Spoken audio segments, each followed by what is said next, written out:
So ito po ay comment ni Brother Brent Gonzales. May kinalaman po ito sa video na sinagot natin tungkol sa kalendar, kwento at babala na programa na ang Adventist daw ay huwad. So sinagot po natin 'yon kasi nga sabi niya hindi naman daw sigurado na yung Sabat ngayon o yung Sabado ngayon ay yun din yung ikapitong araw sa Genesis. Ayan, so sinagot po natin 'yon, nagbigay tayo ng sample, baga alam natin na magkaiba ang simula ng buwan ng taon, pero yung weekly cycle ay the same, hindi po nababago. At nagpakita po tayo ng katunayan na yung pagbilang ng araw base sa weekly cycle at mga araw na napapaloob sa buwan, kung ilang araw ang bawat buwan noon, ay siya ding araw na napapaloob sa bawat buwan sa panahon ni Noe. At nagpakita nga po tayo ng halimbawa at saktong-eksakto, mga kapatid.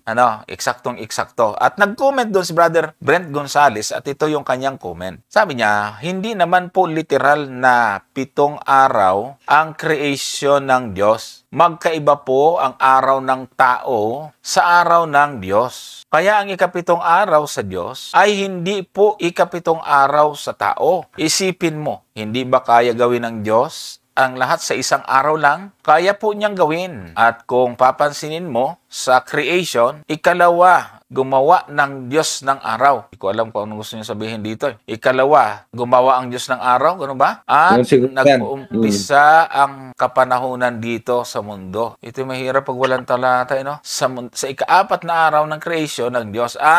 Ibig sabihin siguro niya dito, yung ikalawang punto ay yung nung ginawa ng Diyos ang araw ay dun sa ika-4 na araw ng creation. Kaya paano magiging katulad ang ikapitong araw ng Diyos sa pamamagitan ng araw ng tao? At isa pa, hindi po literal na mahinga ang Diyos. Iba po ang ibig sabihin ng kapahingahan ng Diyos sa iniisip ng tao. Ang problema ay wala ho siyang explanation na ginawa. Anyways, thank you dito, Brother Brent. At mayroon tayo ngayong basihan para patunayan na literal na 1 week po yung creation. Kasi ang nakita po natin problema dito, Brother Gomer, sa sinasabi niya, yon daw Diyos kaya namang gawin ang lahat sa isang araw. Tama naman. Pero ang problema dito na sinasabi ko, ang sabi niya, ang ikapitong araw sa Diyos ay hindi ikapitong araw sa tao. Ang tanong ay, ano po ang basihan? At malamang-lamangan dito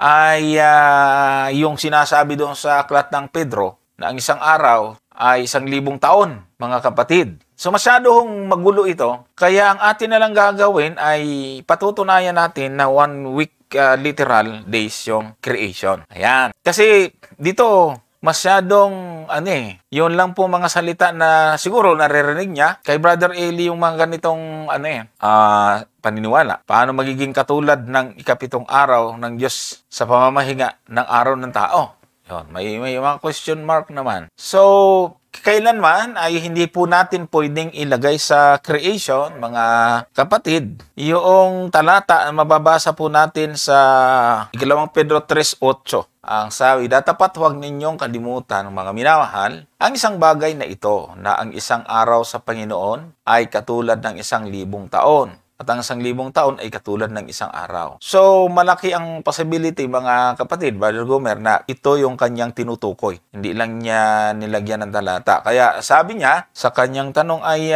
iba ang araw sa Diyos at hindi ito katulad ng araw ng tao.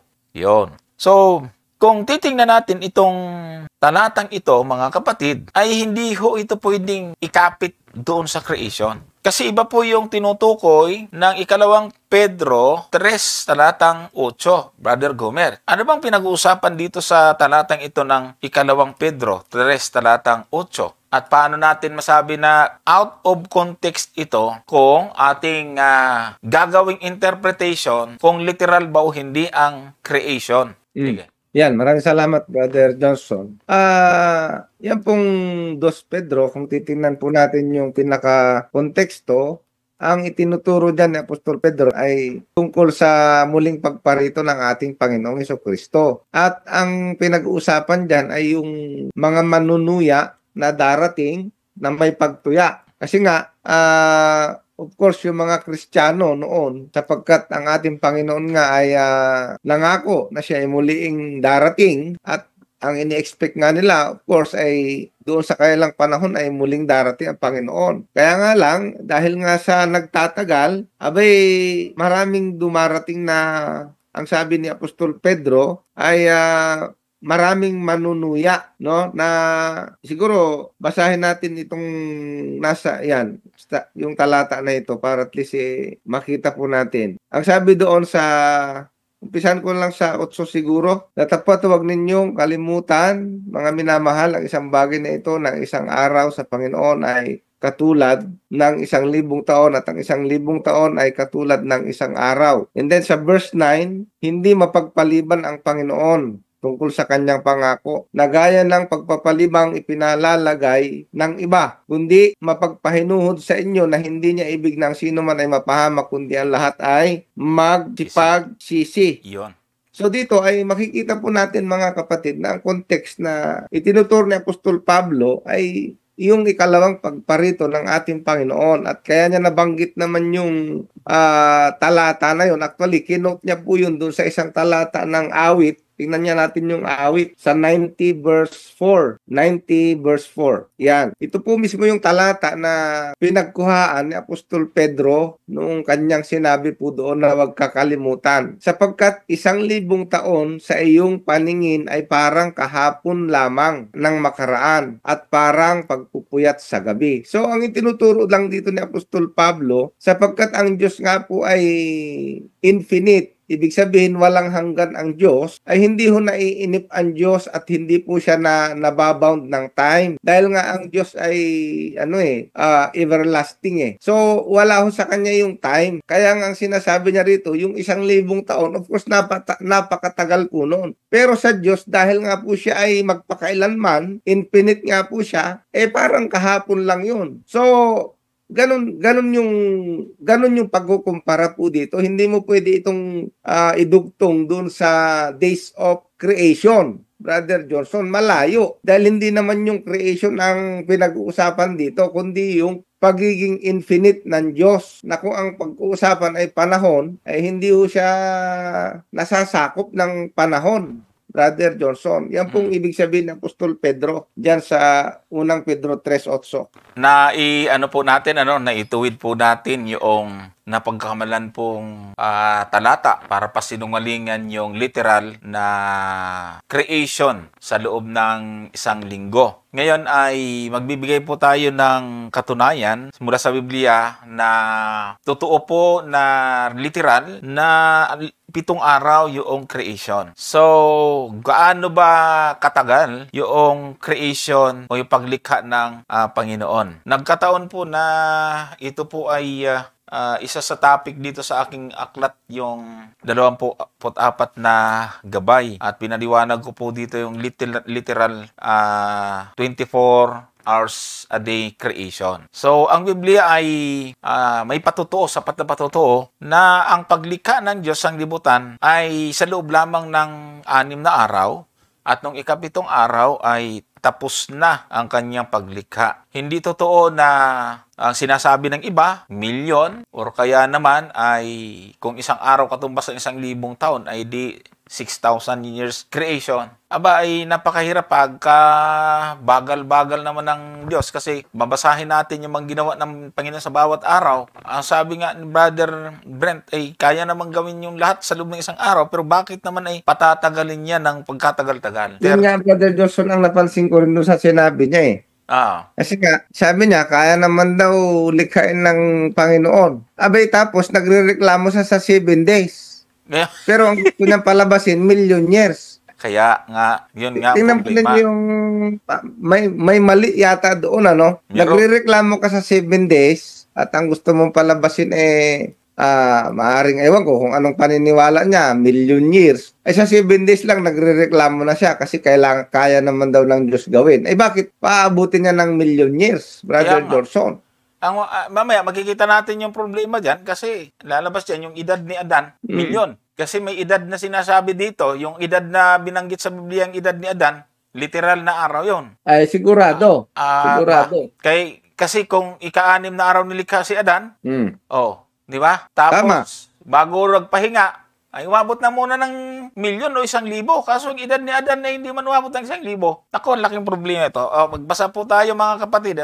Basahin nga natin diretso itong Genesis 1 hanggang 5. At makikita po natin yung gusto ko po nating ipapansin dito. Nang pasimula, nilikha ng Diyos ang langit at ang lupa. Ayan. At ang lupa ay walang anyo at walang laman. At ang kadiliman ay sumasa ibabaw ng kalaliman. At ang Espiritu ng Diyos ay sumasa ibabaw ng tubig. Talatang 3, sa sinabi ng Diyos, magkaroon ng liwanag at nagkaroon ng liwanag. At nakita ng Diyos ang liwanag na mabuti. At inihiwalay ng Diyos ang liwanag sa kadiliman. At tinawag ng Diyos ang liwanag na araw at tinawag niyang kadiliman na gabi at nagkahapon at nagkaumaga ang unang araw. So, kung ito ay 1,000 taon, ang ginawa lang ng Diyos ay liwanag mula sa kadiliman. Tapos, di may kadiliman. Tapos nagkaroon ng liwanag. Tapos, hiniwalay yung kadiliman sa liwanag. Ito yung first day. Biro mo 1,000 taon, ito lang yung gagawin ng Diyos. Aba, ay pagkahina namang Diyos niyan. So kung gagamitin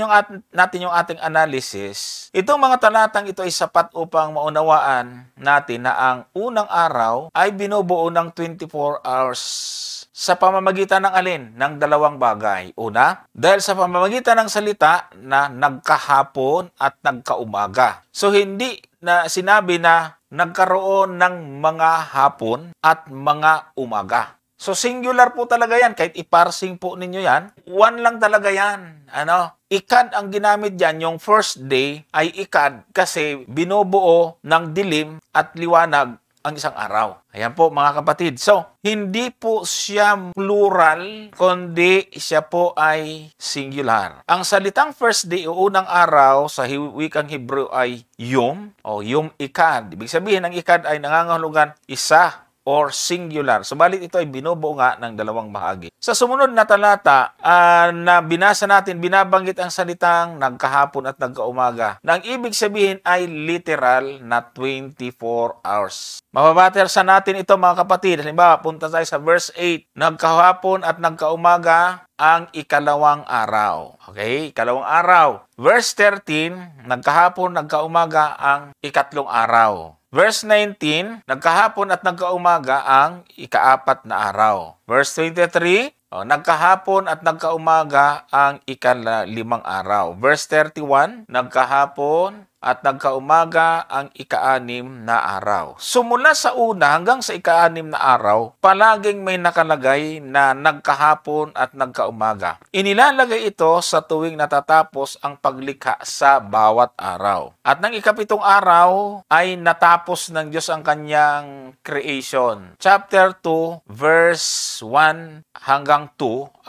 hanggang 3 ay ganito po yung ating mababasa mga kapatid. At nayari ang langit at ang lupa at ang lahat na natatanaw sa mga iyon. At ng ikapitong araw ay nayari ng Diyos ang kanyang gawang ginawa at nagpahinga sa ikapitong araw sa madlang gawa niyang ginawa. At binasbasan ng Diyos ang ikapitong araw at kanyang ipinangilin sapagkat siyang pinagpahinga ng Diyos sa madlang gawang kanyang nilikha at ginawa. So doon sa ikapitong araw, nakasama sa isang linggo, ang ginawa, he rested. Sabi ni Brother Brett ay hindi raw tunay literal na nagpahinga. Ewan ko kung anong paliwanag nila dito. Tapos sabi dyan, binasbasan at ipinangilin. So ang tatlong special na bagay na ginawa sa ikapitong araw ay inulit ito sa Exodus chapter 20 verse 9 hanggang 11. Kahit na yun sa 11 lang, 20 verse 11, na makikita po niya dyan, sapagkat sa 6 na araw ay ginawa ng Panginoon ang langit at lupa at ang dagat at lahat ng nangaroon. At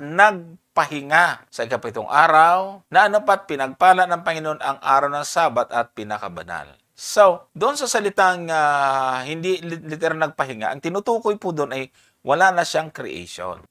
Wala na po siyang idadagdag sa kanyang pag-create. Ay talagang nag-stop yung creation kasi nga tapos hindi naman ibig sabihin ay napagod ang Diyos. So nandyan din yung binabanggit doon sa Genesis, nagpahinga, pinagpala at pinakabanal. Okay? So ngayon, Itong talatang ito ay nagpatunay na talagang meron tayong Diyos na creator. At ang paglikha, mga kapatid, ng Diyos ay lahat. Kaya kung mapapansin po ninyo, kung hindi ito literal, kailan nilikha yung bawat araw? Brother Gomer, di ba? Kaya yung bawat araw na nililikha ng Diyos, sa araw din iyon, meron siyang nililikha. Kasabay doon, yung paglikha niya sa bawat araw. At itong bawat araw na ito ay merong oras na bumubuo. At ito na nga po yung 24 hours. Kaya kung sasabihin natin hindi literal yan, ang tanong, sino yung lumikha ng oras?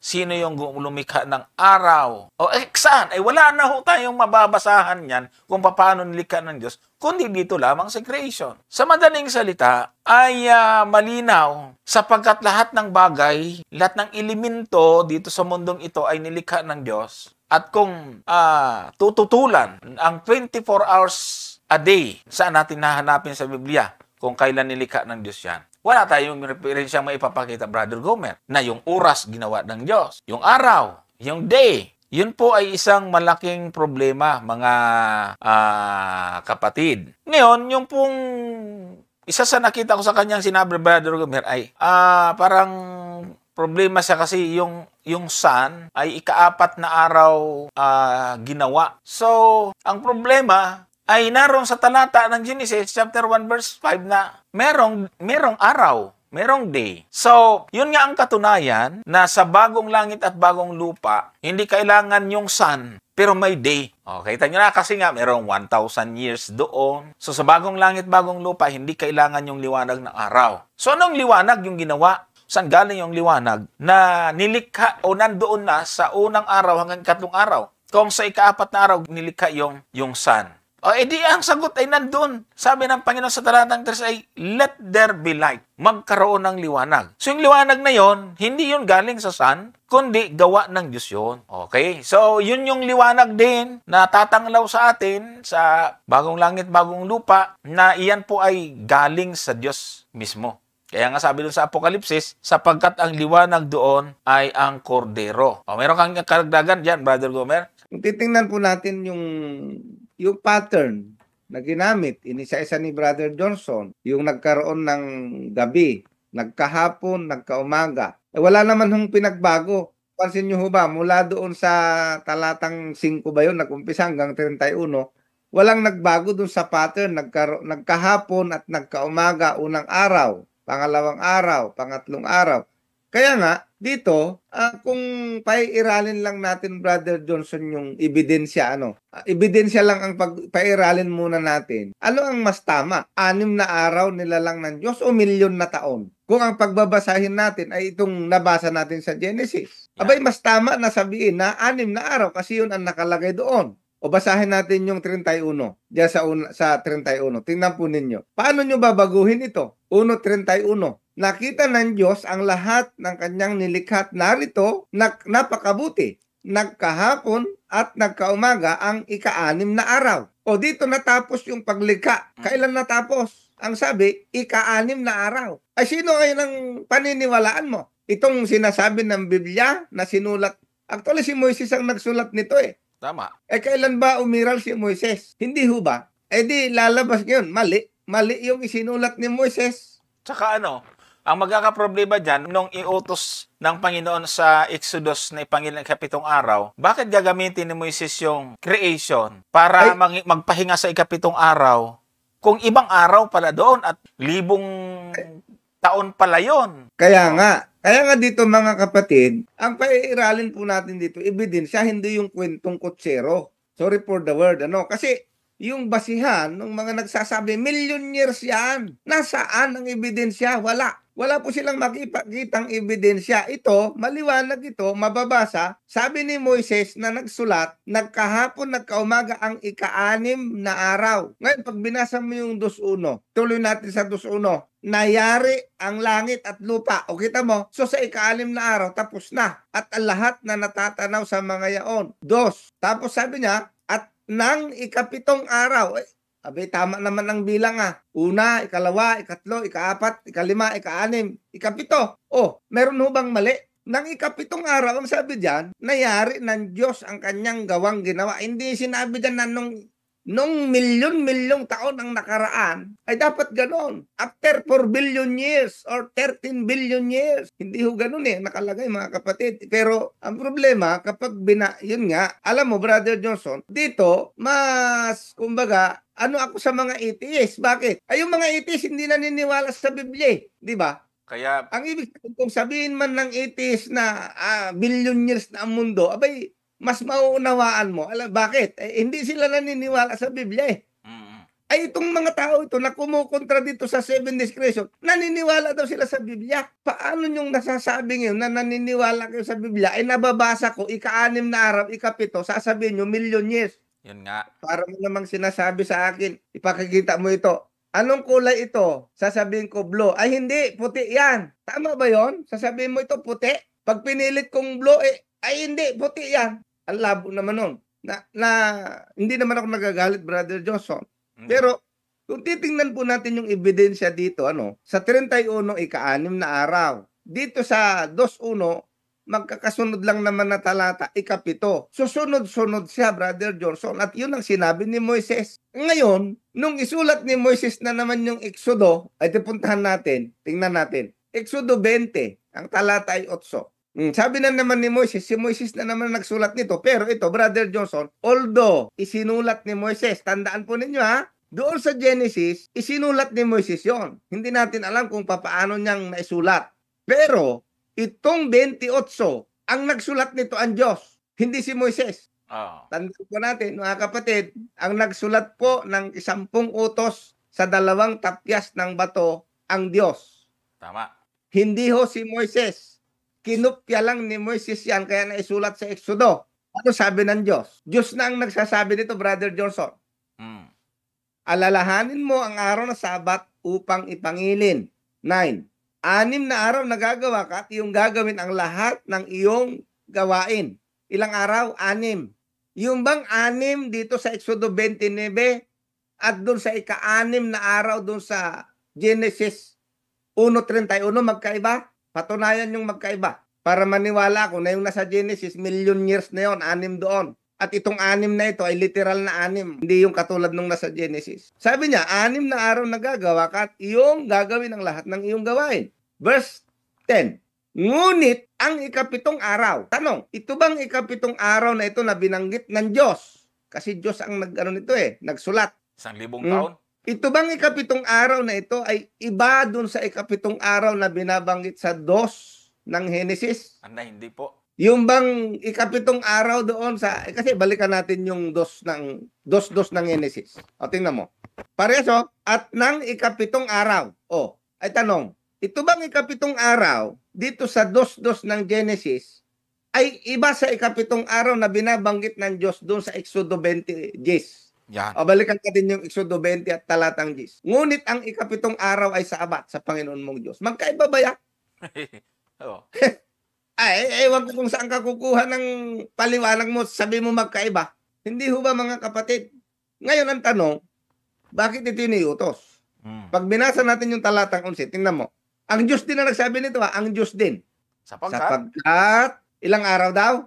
6. Sa 6 na araw. Ano na naman ito?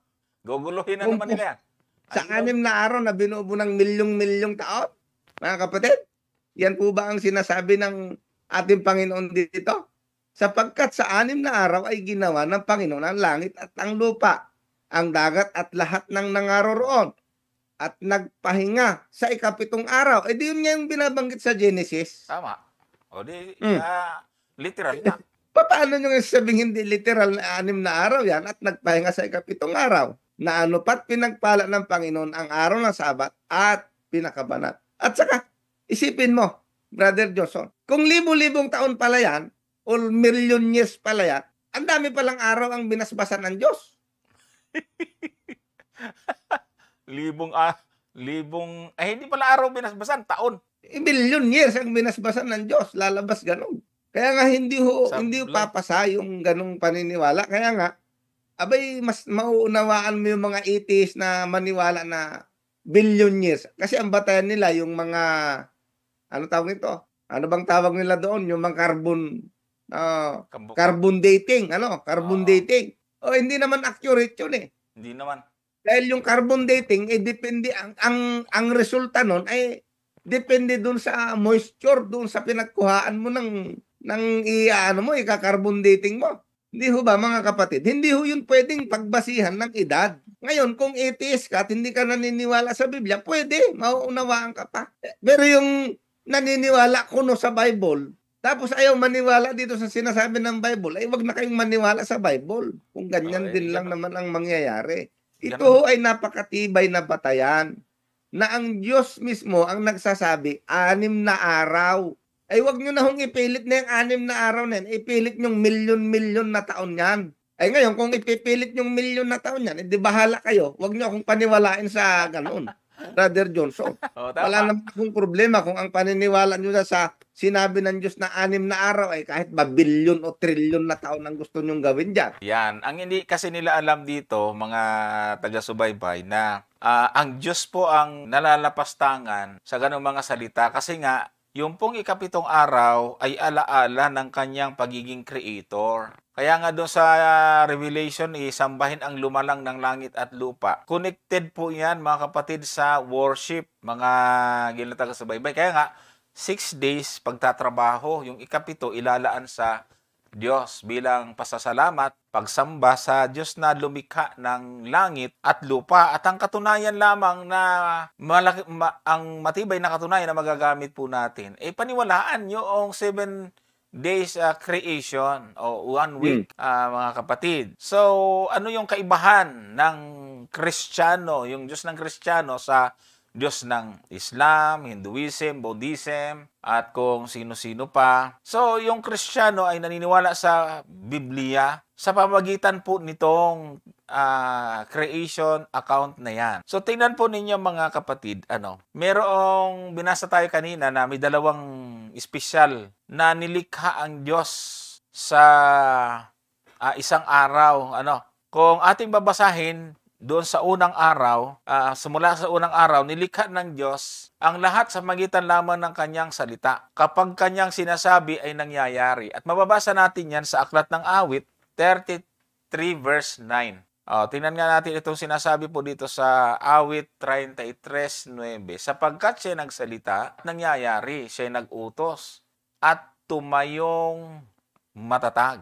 Ayan. So, nakita po natin dito sa 104 naman, verse 30, ang sabi naman dyan sa awit din, 104, verse 30, ay ganito naman. Iyong sinusugo ang iyong espiritu, sila'y nangalalang at iyong binabago ang balat ng lupa. Napansin niyo po rito, tinutukoy po dito yung creation, yung mga sinasabi ng Panginoon sa magitan ng salita ay nangyayari. At kung titingnan natin, ang diwa ng salitang ito ay nandoon sa Genesis chapter 1 verse 3. Ano pong sabi doon? Kasi sabi rito, pag sinabi, nalalalang nangyayari. Genesis 1:3, ang sabi, at sinabi ng Diyos, magkaroon ng liwanag, at nagkaroon ng liwanag. Di ba? Mayroong backup ng ibang aklat yung creation. Tapos, paaabutin mo ng milyong taon. Yun lang sasabihin ng Diyos. Ay, magkahirap naman yan. Ngayon, tingnan natin sa verse 6. Ang sabi ng Panginoon, salita lang ginagamit ito. Sinabi ng Diyos, magkaroon ng isang kalawakan sa gitna ng tubig at mahiwalay ang tubig sa kapwa tubig. Kalawakan lang gagawin kapag katagal-tagal. Ngayon, sa verse 11, ang sabi ng Panginoon, at sibulan ang lupa ng damo at nagkagayon. Yan. So, sa verse 14, sinabi ng Diyos, magkaroon ng tanglaw. Ayun na yun. Yung araw, yung sun. Verse 20, at sinabi ng Diyos, bukalan ng sagana ang tubig ng mga gumagalaw na kinapal na may buhay. Ay, sabi dyan, sa verse 24, 20 yan, Tapos 24, at sinabi ng Diyos, bukalan ang lupa ng mga may buhay na kinapal. Ayan, mga kapatid. Subalit, pagdating sa 26, mga kapatid, ang sabi po dito, at sinabi ng Diyos, lalangin natin ang tao sa ating larawan ay sa ating wangis at magkaroon sila ng kapangyarihan sa mga isda sa dagat, at sa mga ibon sa impapawid, at sa mga hayop at sa buong lupa, at sa bawat umuusad na nagsisiusad sa ibabaw ng lupa. So, paano daw nilikha ng Diyos yung tao? Ayan po. Niliwanag yan sa chapter 2, verse 7 ng Genesis. Ang sabi diyan sa chapter 2, verse 7, yung nilalang ang tao ay sa larawan niya, at nilalang ng Panginoong Diyos ang tao sa labok ng lupa, at hiningihan ang kanyang butas ng ilong ng hininga ng buhay, at ang tao ay naging kaluluwang may buhay. So sa lahat ng nilikha, ang tao lang ginamitan ng Panginoon ng aksyon, hindi lang ng salita. So yung mga bagay sa mundong ito, sabi doon sa Aklat ng Awit, sinasalita ng Panginoon at nangalala lang. Pero pagdating sa tao, ay special po ito. Ayan mga kapatid. Ito yung isang special na ginawa ng Diyos sa ika-6 na araw. So, ito ba may connection doon sa sinasabi kanina nga ni Brother Gomer, mga kapatid, na napakahalaga na paniwalaan natin yung literal kasi ang bawat pangyayari at bawat araw may ginagawa. At the same time, nilikha yung araw na yon at yung mga bagay sa araw na yon. Okay? So, andun yung pagkakasunod-sunod. Kaya, kung paano nilikha yung bawat araw, balikan natin yung Genesis 1:14. 1:14. At sinabi ng Diyos, magkaroon ng mga tanglaw sa kalawakan ng langit upang maghiwalay ng araw sa gabi at maging pinakatanda at pinakabahagi ng panahon ng mga araw at mga taon. So yung paglikha niya sa mga bawat araw ay kasabay sa paglikha niya mismo doon sa mga bagay. Okay? Yung paglikha niya sa mga bagay sa mundong ito, bawat araw, at the same time, nilikha niya yung araw, yung bawat araw. Yan. Ayaw ko naintindihan yung sinasabi ko. Every day, created ng Panginoon yan. At the same time, sa araw na yon, merong specific na nililikha ang Panginoon base po doon sa ating mga binasa. Kaya nga, ang panahon, ang sabi dyan, ano daw yung paglikha sa anong purpose? Kaya siya naglagay ng tanglaw para ano? Pinakatanda at pinakabahagi ng panahon ng mga araw at mga taon. So, ibig sabihin nito, mga kapatid, ang paglikha niya sa mga bagay sa bawat araw ay mismong araw kung saan yung araw na yan ibinubunga ng 24 hours. Kaya yung nilikha niyang dalawang tanglaw na siyang tanglaw, buwan at araw, yung moon at sun, ang sun ay sa day at ang moon ay sa gabi. So matapos basbasan ng Diyos ang ika-7 araw, ito yung dulo ng isang linggo after ng creation. No?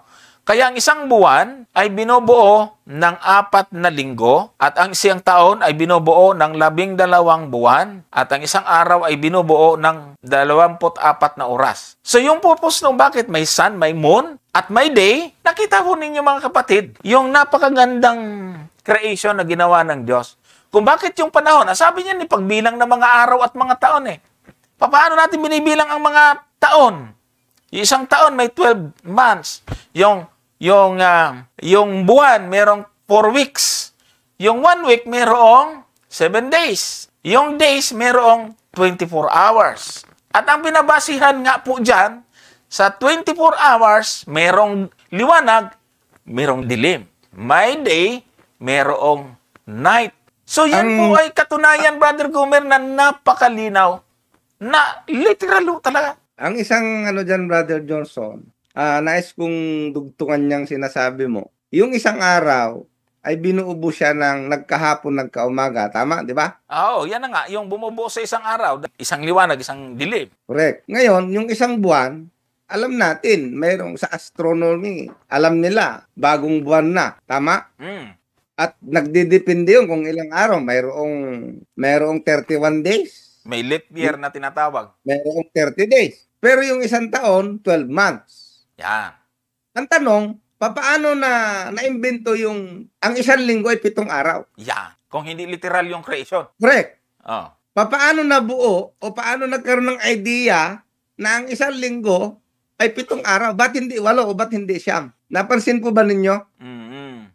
Kaya nga, itong weekly, sabi nga, yung kada isang linggo na magdadaan sa iyong buhay, sabi nga, ay mayroong isang araw na dapat mong alalahanin na ang Diyos ang manlalalang. Yan. At yun yung araw ng Sabat. Yan yung cycle ng week Brother Johnson. At ang basihan yan, walang iba, kundi yung creation. Ngayon kung gagawin mong million years yung creation na yan, malabo talaga yan, Brother Johnson Kalabo-labuan.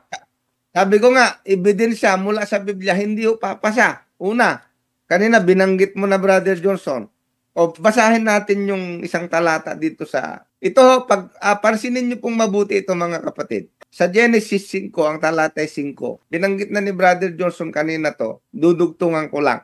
Tingnan po ninyo, ang lahat na araw na ikinabuhay ni Adam ay 930 taon. Nakita po ninyo?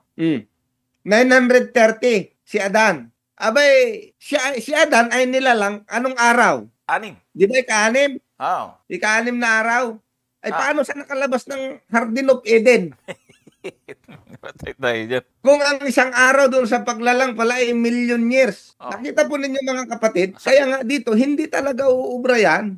Masakit sa bang. At ang isa pa, Brother Johnson, kaya nga tingnan mo, paano ngayon nakalabas si Adan sa Eden? Yan nga. Ay samantalang pagkatapos ng creation niya, ika-6 na araw, mayroong ika-7 araw na nagpahinga ang Diyos. Oh. Ibig sabihin, Brother Johnson, si Adan hindi umabot ng ika-7 araw.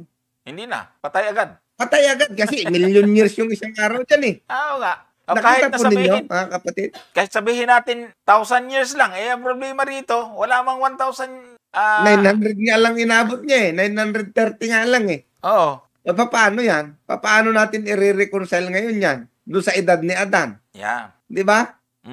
O ngayon, carbon dating tayo. Oh. Nung nilalang pa ng Diyos si Adan, baby, Ay, hindi ang laki na. natumidede, Hindi.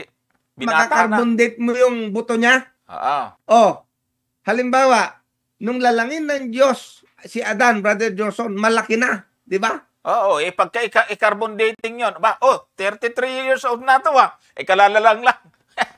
Ay, pag kinarbon dating mo ngayon yung buto ni Adan, nung kalala lang pala ng Diyos, ilang taon lalabas si Adan? Baka billion years, Brother Johnson. Kung susundan natin yung paniniwala ni Brother Brent, milyon taon na pala si Adan. Katilikha lang. Pero, lalabas. Ba na? Magkakagulo. Ganun lalabas. O halimbawa, nung nilikha niya yung manok, hindi naman nag-umpisa sa itlog yung manok. Manok na nung nilalang ng Diyos. Naman. O, paano ngayon yun? Ika-carbon dating mo yun. Lalo na yung sabi ng Diyos, magkaroon ng manok. Lalo na Brother Gomer yung malalaking kahoy. Ayan na nga, pagka kinarbon dating mo ngayon yan, kaya Patay. nga hindi pwedeng pagbasihan niyang mga ganon. Kasi nga, nung magunaw ang mundo, hindi natin alam kung saan galing yung mga kahoy na ginamit ni Noe, Brother Johnson. Pero milyong ano na yon kung ika-carbon dating. Kaya nga mas matibay na pagbatayan ang sinasabi dito ng Biblia, Brother Johnson. Yun yung ating sinasabi dito. Tama. At liwanag naman na sinabi naman ilang beses hanggang doon sa Hebreo Nasa Hebreo na, ika-7 araw pa rin naman ang termino na ginamit ni Apostol Pablo. Tama. Hindi naman niya sinabi doon na ika-7 araw na million years pala yon. Hindi. Kumbaga, Brother Johnson, kung makikita mo, hindi umuugnay doon sa kailang paniniwala. Ay doon sa, basahin niya natin yung Hebreo 4:4. Bagong tipan na ito, si Apostol Pablo na nagsulat. Ay di sana dito sinabi niya na sapagkat sa isang dako ay sinabi niya ang ganito tungkol sa ika-7 araw at nagpahinga ng ika-7 araw ang Diyos. Yun pa rin, Brother Johnson Nga. Hindi naman nagbago. Mula Genesis, Exodo, at talagang yan po yung katotohanan na sinasabi ng Biblia rito. Paano natin ito babaguhin? Alam nyo kaya sinisira ito ng marami. Gawa ni Satanas ito Alam nyo kung masisira niya kasi itong 7 days creation, Brother Johnson, masisira niya rin yung Sabat. Tama. Yun ang purpose niyan Na ang Sabat, yun ang memorial ng creation. Yung Sabat ang nagsasabi na ang Diyos ang lumalang ng sanlibutan ito. Ay kung sasabihin, hindi man yan ika-7 araw, wala yung Sabat. Wala na. Kaya yan po yung pinaka-purpose dyan ng kaaway ng Diyos. Sisirain niya yung gawa ng Diyos para mailayo ang tao, yung kaisipan ng tao sa Diyos na tunay na Diyos na manlalalang. Yan po yung napakalaking ano po dyan. Kaya nga, kung babalikan nyo po yung kautusan sa Exodo at papansin nyo pong mabuti, ang dahilan kung bakit iniutos ng Diyos yung ika-4 na utos, ang sabi doon, sapagkat sa 6 na araw. Bakit daw aalalahanin ang Sabat upang ipangilin? Sapagkat sa 6 na araw ginawa ng Diyos at nagpahinga sa ika-7 araw. Yan ang maliwanag na rason. Bakit gustong alalahanin natin yung araw ng Sabat? Sapagkat yun yung remembrance ng kanyang kapangyarihan, ng kanyang pagiging manlalalang ng sanlibutan ito, Brother Johnson. Ay gustong sirain yan ni Satanas. Kasi nga tingnan po ninyo ang target nila. Bakit ayaw nila yung 7 days creation? Kasi Sabat. Wala na hong iba. Tama. Okay. At kung mapapansin nyo, yung Sabat na yan, abay, isipin mo kung gaanong ginawa ng Diyos niya sa Sabat. Pinabanal, binasbasan, nagpahinga. Oh, by the way, ang sabi ni Brent kanina, naalala ko, Brother Johnson, ano daw? Sabi niya, hindi naman daw talaga nagpahinga. Yun ang problema eh. Ay, basahin nga natin. Hindi daw, aywan kung tama ba yung pagkakatanda ko. Sabi niya, hindi naman daw talaga nagpahinga ang Diyos. At isa pa, hindi po literal na namamahinga ang Diyos. O yan ang sabi niya. Oo. Pero alam mo ba kung bakit nagpahinga ang Diyos dyan? Manapa, dapat sinabi mo, ang Diyos hindi napapagod. Kaya hindi niya kailangan magpahinga. Totoo yon, Brother Johnson. Naman. Pero sabihin mo, literal na hindi namamahinga. Paano mo nalaman? Nandun ka ba? Hindi ba, Brother Johnson? O basahin natin yung Genesis. O sige, tingnan natin. Genesis 2. Ito ang problema kasi kung minsan talatang 3. Binasbasan ng Diyos ang ika-7 araw at kanyang ipinangilin sapagkat siyang ipinagpahinga ng Diyos. Literal na nabasa, ipinagpahinga ng Diyos. Ang tanong dito ay ito, dapat. Ang Diyos ay hindi naman napapagod, Brother Johnson, ay bakit siya nagpahinga? Hindi ho ba? Hindi ba yung dapat na isipin natin? Hindi yung sinabi na nga ng talata, nagpahinga ang Diyos, ay hindi naman talaga nagpahinga ang Diyos. Mali. Dapat ang tanongin mo dyan, ay bakit kaya ang Diyos ay nagpahinga, hindi naman napapagod ang Diyos? Di ba ganun ang dapat na tanong? Tama. Ngayon, bakit nga ba siya nagpahinga? O kasi, tingnan natin doon sa Marcos 2:27. Yan. Marcos 2:27. Tingnan po ninyo. Sinabi niya sa kanila, ginawa ang Sabat ng dahil sa tao. Ayun! Yung palang ginawa ng Diyos na pagpapahinga sa Sabat, Para yun sa yung paraan. Para sa tao. Para sa tao. Ginawa niya yon na magpahinga. O, balikan natin yung Genesis. Tingnan po ninyo, ha? Tingnan po ninyo. Balikan natin Genesis 2, 1 hanggang 3. Basahin natin. Nayari ang langit at ang lupa at lahat ng natatanaw sa mga iyon. Verse 2. At nang ika-7 araw, nayari ng Diyos ang kanyang gawang ginawa. At nagpahinga ng ika-7 araw sa madlang gawa niyang ginawa. Bakit? Verse 3. At binasbasan ng Diyos ang ika-7 araw at kanyang ipinangilin. Nakita mo? Ang sabi dito, binasbasan daw ng Diyos ang ika-7 araw at kanyang ipinangilin. Bakit niya ito binasbasan at kanyang ipinangilin? Ang sabi doon, sapagkat siyang ipinagpahinga ng Diyos. Ang ibig sabihin, Brother Johnson, kailan binasbasan ng Diyos ang ika-7 araw ng Sabat? Pagkatapos niyang ipagpahinga. Yon. Naging ano yon? Nakita ninyo? Naging banal yon. Kasi wala na siyang creation, ginawa niyang special yon. Yun ang dapat nating makita dyan. Ang ibig sabihin, hindi niya binasbasan ang araw ng Sabat hanggat hindi natatapos. Tsaka isang bagay dyan na nakita ko, Brother Gomer, na napakahalaga. Pwede naman magtira ang Diyos ng bagay na gagawin niya sa ika-7 araw. Kaso nga lang, ang problema, yung pagbilang nga ng mga araw at mga taon, 7 araw sa isang linggo, 4 na linggo sa isang buwan, 12 buwan sa isang taon. Ang problema, meron kang ilalaan na isang araw para sa Diyos. At yung inilaan na araw yun natin para sa Diyos, ay literal na araw yon. At yun ay banal kasi binasbasan ng Diyos yon. Ipinagpahinga, wala siyang ginawa, iyon ang ilalaan natin sa Kanya. Kaya nga, nang iutos doon sa Exodus, alalahanin mo araw sa Sabat upang ipangilin, sapagkat nilikha ng Diyos ang langit at lupa. Ang iniuutos sa Exodus, literal na araw. At nailalaan natin sa Diyos, at kung bakit, kasi nilikha ng Diyos ang langit at lupa sa 6 na araw, at nagpahinga at binasbasan, pinagpala, yung ikapitong araw. Yun ang iniutos na ipagpapahinga natin ngayon or ipapangilin. Kung tututulan mo ngayon na hindi yan literal, sabi naman dito ni Tyrell Crisostomo, hindi talaga literal. Lahat ng creation sa Genesis kasi nga, spiritual sa paglikha, salita na lang ng Diyos. Aba, ay hindi rin literal pala yung araw at kalawakan. Sabi, magkaroon ng kalawakan. Sibulan ng damo, ang lupa. Ay ito palang mga damo at kahoy, hindi pala literal yan kay Tyrell Crisostomo. Spiritual ba yung mga kahoy na yan at mga damo? Ito bang lupa na nila nakaran natin? Spiritual ba yan? Yung tubig na iniinom mo, paano ka maglalaban ng spiritual na tubig? Aba, ay pinahirap nyo naman ang buhay nyo Kaya ngayon yung sinasabi ko, Brother Johnson, yan na nga. Nakita ko na nga yung comment ni Brent Gonzales. Kita mo? Tama nga ang yung aking iniisip ang katwiran niya, kaya daw hindi nagpahinga ang Diyos kasi hindi naman napapagod. Bago pa siya nag-comment, sinabi mo na diba? Kaya nga mali ngayong pagkaunawa, hindi naman ibig sabihin na kaya ka nagpahinga kasi napagod ka. Saka, Brother Gomer, pangit na katuwiran nyo na, hindi naman napagod ang Diyos, kaya hindi literal lang Creation Week. Ano na? Kaya nga dito, pinapaliwanag natin, tingnan mo kung gaano ka-special ang Sabat, Brother Johnson. Kasi nga, kahit hindi napagod ang Diyos, nagpahinga siya. Yon. Kasi nga, ginawa po yung special, yung ibig sabihin nun, ginawa niyang special para ikaw na magtatrabaho, tigil ka rin sa trabaho, at ikaw ay maglalaan ng isang araw sa Diyos. At yung ilalaan mong isang araw, literal yon. Kasi kung hindi literal yon, at halimbawa 1,000 taon or 1,000,000 taon, di 1,000,000 taon, ilalaan mo sa Diyos. Kasi Brother Johnson, tingnan mo kung ang katwiran mo ngayon, kaya ka magpapahinga dahil pagod ka, di ang ibig sabihin, yung mga tambay, hindi pwede magsabat. Ganon? Kayo pala namang trabaho yun. Maling pangangatwiran yan na yung pagod lang ang pwedeng magpahinga. Mali yung pangangatwiran na yan. Mali. Ang Diyos, kahit hindi napapagod, nabasa natin, nagpahinga.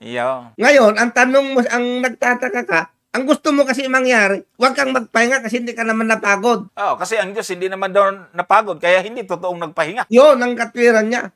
Nako. Ay siya, kahit nabasa na sa talata, ay tingnan mo, meron pang magandang may maganda pang talata, tingnan mo. Dito sa Exodo 31, basahin natin yung 17. Sabi diyan, ito'y isang tanda sa akin at sa mga anak ni Israel magpakailanman, sapagkat sa 6 na araw ay ginawa ng Panginoon ang langit at lupa. At sa ikapitong araw ay nagpahinga at naginhawahan. Kita mo, bakit siya naginhawahan?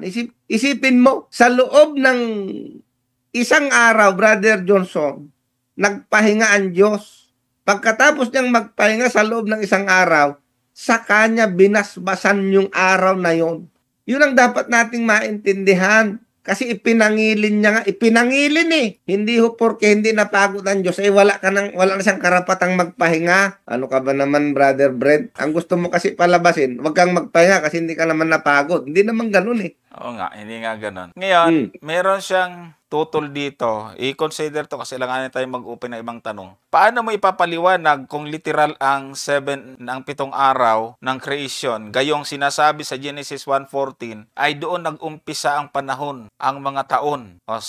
Sablay po kayo ngayon dyan. Nahuli kang nanood. Ipinaliwanag ko na yan kanina Genesis 1:14. Paano naging sablay? Bago ka pa nag-comment, na-explain naman namin yan. Yan nga yung dahilan kung bakit masasabi po natin na literal yung creation. Hindi kami sablay yan kung ikaw talaga yung nabuking yung pagiging mali po dyan. Bakit? Kasi nga ang sabi dyan, sinabi ng Diyos magkaroon ng mga tanglaw sa kalawakan ng langit upang maghiwalay ng araw at gabi at maging pinakatanda at pinakabahagi ng panahon ng mga araw at mga taon. Sablay daw tayo kasi dito pa lang daw nagsimula. Ano na yung unang araw at ikalawang araw, ikatlong araw? Kung dito pa lang nagsimula ang pagbilang. Hindi naman dyan nag-umpisa ang pagbilang, Brother Johnson. Ipinagyabang niya ito at sablay daw tayo ngayon dyan. Samantalang, yung creation ay napakalinaw. Ulitin natin yung Genesis 1:5. Ano sabi dyan? Tinawag na Diyos ang liwanag na araw at tinawag niya ang kadiliman na gabi at nagkahapon at nagkaumaga ang unang araw. Kay Brent, wala pa yan. Wala pa. Doon sa 14 pa lang. Ay may unang araw na. Paano masasablay ngayon yan? Verse 8, at nagkahapon at nagkaumaga ang ikalawang araw.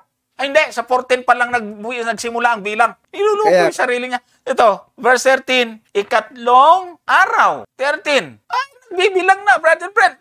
Doon sa sinasabi mong 14, di ba 13 ito? Nagkahapon, nagkaumaga, ang ikatlong araw. Ngayon, doon sa 14, yun na yung sabi niya. At sinabi ng Diyos, magkaroon ng mga tanglaw sa kalawakan upang maghiwalay ng araw sa gabi at maging pinakatanda at bahagi ng panahon at ng mga araw at mga taon. Yun na yung sinasabi ko kanina, na ebidensya ito na literal. Kasi yung nilikha dito, yung sun. Di ba yung sun? Pero may day sa unang araw. Ayun ang hindi po ninyo naintindihan. Pagkapareho kasing salitang Tagalog, araw, yung day, araw din. Yung sun, araw din. So gawin natin English. Sa unang araw, may day. Pagkalawa, nasa na natin? Nilikha ngayon yung sun. Pero nagbibilang na. Kaya nga, itong sun ay, ito yung binanggit natin kanina na yung daily, 24 hours, at yung sun, mga taon. Kasi pagbilang ng mga araw at ng mga buwan at mga taon. Di ba binanggit ko kanina, yung taon, mayroong 12 a month. Yung month, mayroong 4 weeks. At yung week, mayroong 7 days. At yung one day, may 24 hours. So, ang ibig sabihin nito, doon pa lang sa unang araw, ay hinihiwalay na ng Diyos yung kadiliman sa liwanag. Wala pang sano na, pero meron na pong dilim at liwanag ang unang araw. Doon sa binasa natin sa talatang 5. So, paanong sablayan? Ayan nga Yun nga ang nagpapatunay na mali ka. Alam ko, hindi ka nakapanood sa simula Kaya hindi mo alam na in-explain na natin na yung bawat oras, gawa din ng Diyos yan. Yung bawat segundo, bawat oras, bawat araw, bawat linggo, bawat buwan, at taon. Lahat gawa ng Diyos yan. Kasi kung hindi literal ito, saan sa Biblia, na nilikha ng Diyos ang bawat oras, araw, at mga taon. Ayan. Kaya, bawat araw, mayroong specific na ginagawa ang Panginoon. Binasa na rin natin kanina yon kung ano yung mga ginagawa ng Panginoon sa bawat araw. Brother Gomer. Yan. Ang kanyang problema, Brother Johnson, yun daw iniisip natin na nagpahinga ang Diyos. Hindi daw talaga nagpahinga ang Diyos. Alam mo kapatid, kapag binasa po natin kasi sa English yan, ilagay po natin sa English sa Genesis 2. Kasi akala niya kasi Brother Johnson yung pahinga dun, hindi niya maintindihan anong ibig sabihin. Akala niya siguro yung pahinga, yung nakaano lang. Basta, yung pagod ka kaya ka nagpahinga, yun ang gusto niya sabihin. Hindi. Baka inisip niya, hindi gumagalaw, o kaya nakahiga, nakaupo. Sabi diyan, baka ganon. Thus the heavens and the earth were finished, and all the hosts of them. Verse 2, and on the seventh day, God ended His work, which He has made, and He rested. Yan. Pag tinignan mo kapatid yung word na rested, sa Hebrew word po yan ay Shabbat. Okay? Ano ang ibig sabihin ng Shabbat? Kapag ba sinabing rested, napagod, kaya nagpahinga? Hindi. Ang ibig sabihin ng Shabbat, ito babasahin ko sa iyo sa Strong. To repose, that is to desist from exertion. Sabi diyan, to cease, titigil. Ang Diyos tumigil sa paggawa kasi nga tapos na, di ba? Celebrate. Ayun, sabi celebrate. To rest is still, take away. So, hindi ang ibig sabihin ng Shabbat, kaya ka magsa-Shabbat, ay napagod. Yun. Kaya nga dapat nating maintindihan, ang tanong kasi dyan, Brother Johnson, bakit ito ginawa ng Diyos? Kasi nga, tapos na yung kanyang paglalang at ang sabi niya ay narito napakabuti, siya ay tumigil sa ikapitong araw. Ano ang purpose? Bakit siya tumigil sa ikapitong araw? Dapat Brother Johnson, ganito. Ika-6 na araw tapos na ang paglalang, dapat wala na Wala nang araw na susunod. Nakita po ninyo kasi tapos na dapat Pero bakit dinugtungan ng Diyos yung 1 linggo ng ikapito? Wala naman ang gagawin. Wala naman na siyang ginawa. Nakita po ninyo, ang purpose noon, ipinakita niya doon sa Exodo na pagkatapos niyang gawin sa 6 na araw yung kanyang mga nilalang, gusto niyang ipakita sa pamamagitan ng ikapitong araw na siya ang Diyos na lumalang. Kaya hindi niya iniwan tapos 6 na araw, wala na. Wala na, tapos na. Hindi. Sabi dito, nag-celebrate. Pinabanal niya yung Sabat, ikapitong araw. Anong silbi ng Sabat? Wala naman siyang nilalang doon. Ay, ang hirap lang talaga kasi, Brother Johnson, kapag ka pinapatigas ang puso, ayaw talagang maniwala. Ito, Bakit meron pang ikapitong araw kung tapos naman ng lumalang doon sa 6? ito Brother Gomer, meron siyang comment dito natawa naman ako dito. Sabi niya, tanungin ko sa inyo, nagsimula ba sa unang araw ng creation ang kapanahunan dito sa mundo natin? Ay kailan kung hindi? Parang ang gusto niya sigurong sabihin, may pasimula ng araw ang kapanahunan dito sa mundo. Abay, magpakita ka daw. Sa iyo, Brother Brett, kung ano ang purpose mo dyan. Sabi mo, tatanungin ko sa inyo, nagsimula ba sa unang araw ng creation ang Baka ano gusto mo mangyari? Baka sa baka mangyayari baka sa ika-4 na araw nagsimula ang kapanahunan dito. Aba di 3 araw lang sa isang linggo. Kasi kung ika-4 na araw, ika-5, kasi doon ginawa yung araw baka yun ang gusto niyang labasin So ika-4 na araw, ika-5, ka-6, ika-7. Di 4 na araw yung isang linggo lang ni Brother Brent. Kasi hindi naman pwede. Kaya ngayon ang tanong ko kanina, Brother Johnson, paano tayo nagkaroon ng idea na ang isang linggo ay 7 araw? Yun nga. Ay ayaw niya yata doon. Kaya hayaan na natin siya. Yung 4 na araw lang yung isang linggo niya. Ay di paano kaya. ng idea yung mga tao na ang isang linggo ay binubuo ng 7 araw? Kung ayaw mong isama yung unang 3 araw sa kapanahunan ng mundo. Siguro, diba? Kailangan niyang magprotesta. Mali yung kalendaryo natin na bakit 7 araw yung isang linggo dyan. Hindi naman pala sa simula ng isang linggo. alam mo, merong isang scientist, Brother Johnson. Limutan ko lang yung pangalan niya Alam mo, dahil lang dyan, naniwala siya na 7 days ang creation. Kasi nga, yung buwan, merong basihan sila. Yung pag nakaikot na yung isang buwan. Tapos sa 12 months, isang taon. Ay, yung week. Anong basihan mo na 7 days ang isang week? At hindi nagbabago yan, laging 7 days yan. Wala namang isang linggo na 8 araw. Wala naman. Di ba? Laging 7 araw lang ang isang linggo. Anong batayan yan? Ay di dito sa creation, walang ibang pinagkunan. Nakita po ninyo? Hindi lang napapansin ng marami yan Meron bang isang linggo o 8? 8 araw? Isa kanya, 4 lang yata. Wala Kasi ang isang linggo, pag sinabi mong 1 week, 7 araw lang yan. Yan ang dapat nating maintindihan. At yung 7 araw na yan, dito po nanggaling.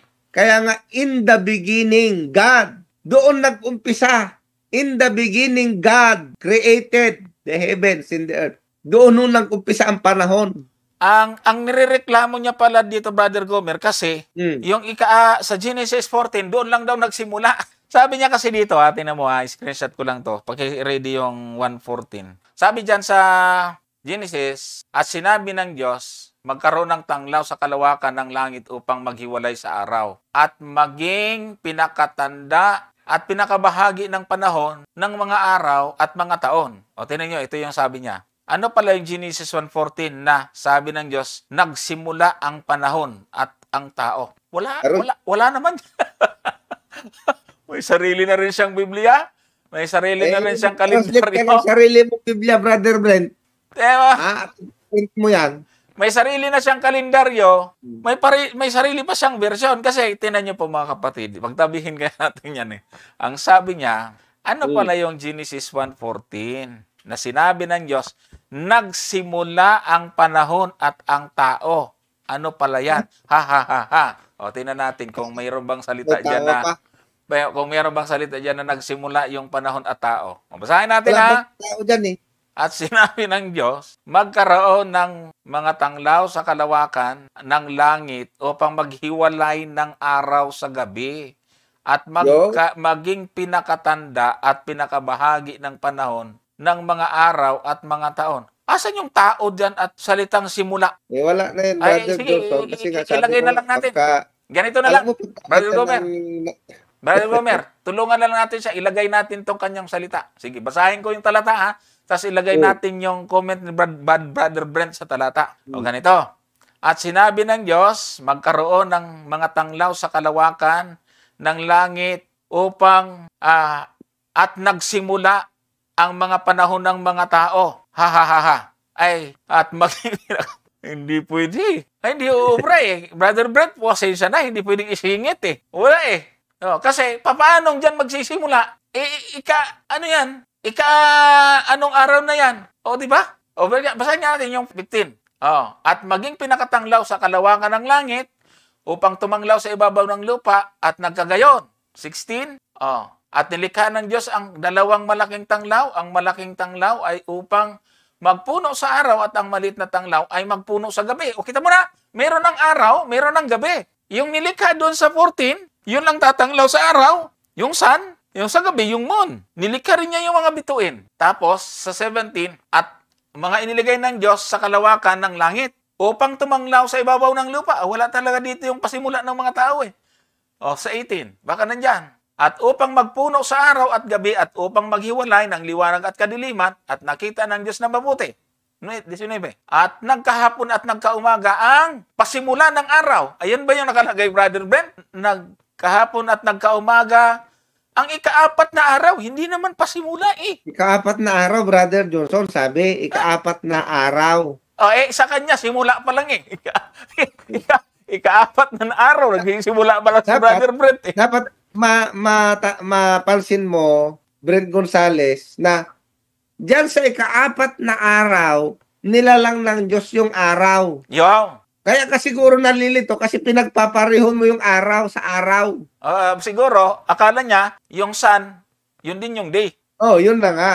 Magkaiba yun. Kaya nga dito maliwanag na magkaiba yung sun at saka yung day. Yung sun, nilalang sa ika-4 na day. Yeah.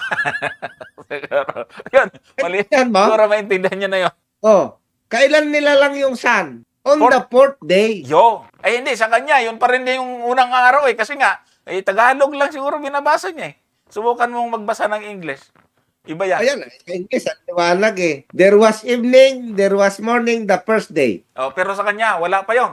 Hindi pa There was nagsisimula yun. evening, there was morning, the second day. There was evening, there was morning, the third day. There was evening, there was morning, the fourth day. Pare-parehas lang yun, kapatid. Tingnan mo to basahin natin yung Genesis 1 verse 11. Ito yung bago yung 14. Ay ito na, para yung may tubig sa tayo. Sa talatang 6 na lang. 1:6. At sinabi ng Diyos magkaroon ng isang kalawakan sa gitna ng tubig at mahiwalay ang tubig sa kapwa tubig.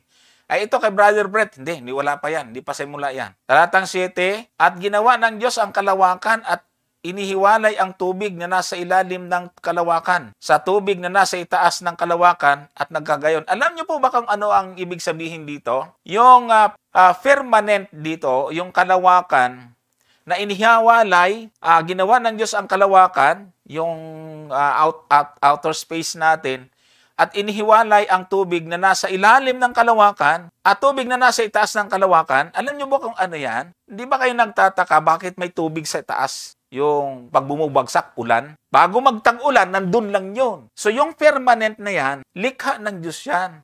Kung hindi po ito ay kasama sa creation, di wala talaga sana tayong kalawakan. Wala sana tayong nagko-control sa ulan, na permanent na tinatawag, na naghihiwalay sa tubig na nasa taas at tubig na nasa baba. Sana wala yun. Di sana isang dangkal na lang yung lupa sa langit. So, wala yung kalawakan. Huwag mo kang guluhin yung creation na pagkaganda-ganda, Brother Brent. Nilalamutak mo yung talatang 8. At tinawag ng Diyos ang kalawakan na langit at nagkahapon at umaga ang ikalawang araw. So, itong una, ikalawa, ikatlong araw, ay hindi pala kasama sa creation niya. Ngayon, ang malaking problema yung kalendaryo ni Brother Brent. Magsisimula, blanco yung unahan eh. Simula sa ika-4 na araw, yun ang pagbilang. Ayun na nga, tama nga. 4 na araw lang yung isang linggo niya. Hayaan mo na kung yun lang gusto niya gawin sa buhay niya. Parang ganito, may butal eh. Yung sa creation, blanco muna yung unang araw. No? Unang araw, pangalawa, pangatlo, blanco. Wala yan, di kasama yan. Pang-4 na araw. Doon. So sa creation ng Panginoon, ay ang problema may ginawa ang Panginoon eh. Ngayon, tatanggalin niya ngayon. Sinama niya, Brother Johnson. Isinama niya yung unang 3 araw na wala pang araw. Ay hindi nga, nalito talaga siya sa araw. Hindi niya alam na iba yung sun, iba yung day. Ay bakit tututulan mo ngayon ang Diyos? Sabi ng Diyos, anim na araw na ginawa ko. Anong sabi mo? Hindi.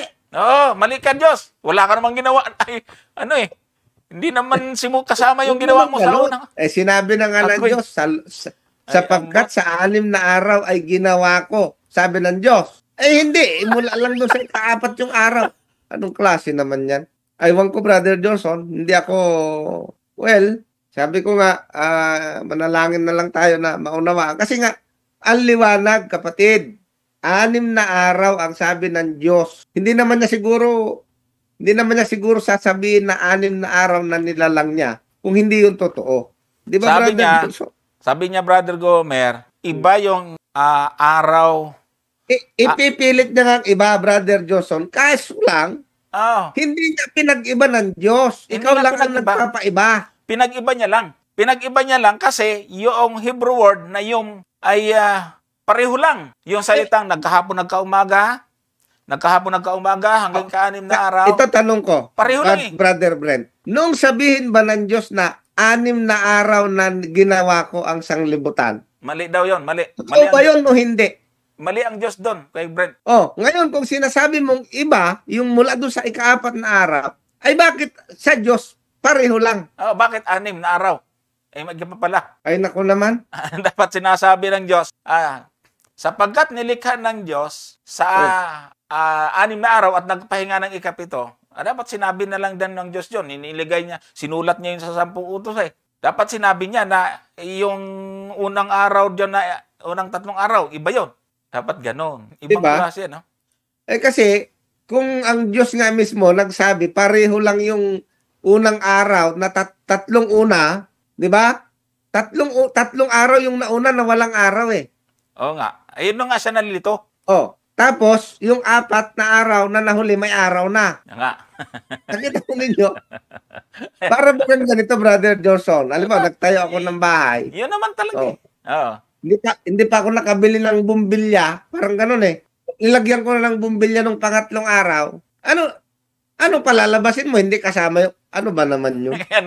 Anong, wang? Di ba? Alam ka naman sabihin mo ngayon, wala pang bumbilya eh, kaya hindi pa pwedeng isali. Ang Diyos ang creator eh. Tama. Kumbaga siya ang nag-design. Kumbaga yung araw, i-design niya lang para sabi doon, maghiwalay ng araw sa gabi. Hindi yung araw ang nagpa-araw, kundi, naintindihan po ninyo, hindi nagkaroon ng araw kasi may araw na. Mali. Mali nga. Bago pa nilalang ng Diyos yung araw, may araw na. Yo. Hindi, nalito nga siya sa araw. Akala niya pareho lang yung sun at day. Okay. Ang gusto na mangyari yun, kaya nagkaroon ng araw kasi may araw na. Mali. Sige. Wala pang araw, may araw na. Yan ang dapat mong maintindihan. Sige. Kasi yung araw, creation ng Diyos. Create niya yung tanglaw. Tanglaw nga ang tawag dyan eh. Ilaw. Ang araw, ginawa ng Diyos na ilaw. Ilaw para saan? Para sa araw. Hindi man mahirap intindihin yon. Yun namang buwan, ginawa naman ng Diyos na ilaw para sa gabi. Yan. Liguan natin mo, Brad Gomer. Iba yung buwan sa month, ha? February yung nasa isip mong buwan. Yun ang problema Iba dyan. po yung month sa moon. Yan. Pero, dapat mo maintindihan na yung kabuuan, ang liwanag naman eh. Nga, liwanag Diba? talaga. Kasi ayaw niyong tanggapin yung sinabi ng Diyos. Dahil Balikan natin yung Exodus. Dito kasi yun eh. Kung ayaw niyong paniwalaan ito, ay kahit na anong gawin, sabi nga, Biblia lang pinag-uusapan natin dito eh. Exodo 20, ang talatay 8. Sabi ng Diyos, ito, ulitin ko po uli, mga kapatid. Ito pong Exodo 11, 20, ang talatay 8, ang nagsasalita po rito, ang Diyos mismo. Ito po ay sinabi mismo ng Diyos. Lumabas mismo sa kanyang bibig. At itong Exodo 20, isinulat ito ng Diyos sa 2 tapyas ng bato, Brother Johnson. At ibinigay niya kay Moises. Tama? Naman. Hindi ho si Moises ang rito. Kasi nga, 10 utos ito eh. Ang sabi ng Diyos, ito na. Alalahanin mo ang araw ng Sabat upang ipangilin. Tapos, verse 9. 6 na araw na gagawa ka. Maliwanag, di ba? 6 na araw. nagagawa. Verse 10. Ngunit ang ikapitong araw. Nakita mo? 6 na araw gagawa, tapos mayroong susunod ikapitong araw. Magkasunod lang yon. Hindi million years ang pagitan yan, kapatid. Ngayon, sabi dito, ngunit ang ikapitong araw ay sabat sa Panginoon mong Diyos. Doon sa ikapitong araw, sabi niya, sa araw na yan, wag kang gagawa ng anumang gawa. Ay bakit? Verse 11. Ito na. Ano sabi ng Panginoon? Alam mo, yan liwanag ko. Sapagkat sa ilang araw, hindi ka pwedeng lumusot dito eh. Hindi makalusot, ipit. Hindi ka pwedeng lumusot dito, kapatid. Sapagkat sa 6 na araw, ewan ko naman. Tapos, sa 6 na araw ay ginawa ng Panginoon ang langit at lupa at dagat at lahat ng nangaroroon. Tapos, after ng 6 days na paglalang, ano sumunod? At nagpahinga sa ikapitong araw. Lahat yan mali kay Brent. Kung ito mga kapatid ay tututulan pa, hanggang dyan na lang ako. Ang sabi nga, I rest my case, Brother Johnson. Kaya lang okay na yan, Brother Gomer. At naging nahalata na ng mga kapatid na naging katawa-tawa yung kanyang mga palusot dito. Anyways, Brother Brent, salamat sa iyong idea na natalakay ito at nabigyan namin ng liwanag. Kaya maganda rin yung mga nagtatanong po kayo, kahit na papaano ay na-appreciate po natin yan kasi wala kaming tatalakayin kung hindi kayo magtatanong. Kaya tuloy lang yung tanong. Pero itong huling binasa ni Brother Gomer, pag tumama yung sinasabi mo, mali na ang Biblia. Ganon talaga yon. Mamili ka na lang. Ikaw yung tama, mali ang Biblia, o tama ang Biblia, ikaw nagkamali. Para, matahimik ka na rin. So, kung gusto mo, na hindi ka tama, di mali na itong Biblia. Nilika ng Diyos, ang langit at lupa sa 6 na araw. Sabi mo, iba yun. Yun, magkaibang araw. Kaya ang problema doon, yung mga Hebrew word, ay pareho, na hindi po pwedeng bigyan ng difference. Brother Johnson Sige.